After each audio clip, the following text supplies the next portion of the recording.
عايز تحس بالانتعاش في الحر ده؟ جرب الليمون لوف دي.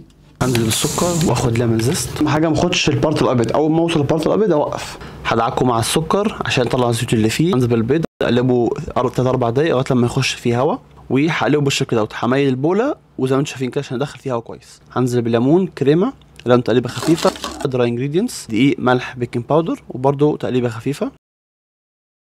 كده هنزل بالزبده والزيت وربع معلقه ليمون اكستراكت لو عندكم، وهكملها بالسباتشولا. هنزل عليها بالقالب وهبايب زبده زي ما انتم شايفين كده. لو عارفين ليه اكتبوا لي في الكومنتات، وهدخلها على الفرن على درجه حراره 160 لمده تقريبا ساعه. اعمل السيرب، ليمون، سكر، ميه. اول ما يغلو غلوه اطفي عليهم النار. اقلب الكيكه. هبدا اسقي السيرب على الكيكه زي ما انتم شايفين كده. هغطيها بلاستيك راب لمده 6 ساعات على الاقل.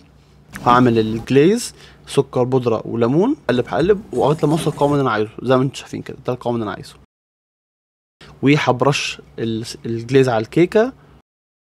في ناس بيسيبوها تنشف على الهواء، ولكن انا ما بحبش الايسنج قوي، فهدخلها الفرن عشان الايسنج يسيح ويا دوبك يبقى لامس الكيكه.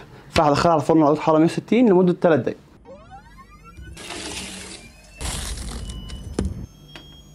حلو قوي. صحيح ما تنسوش تعملوا لايك وشير الفيديو لو عجبكم.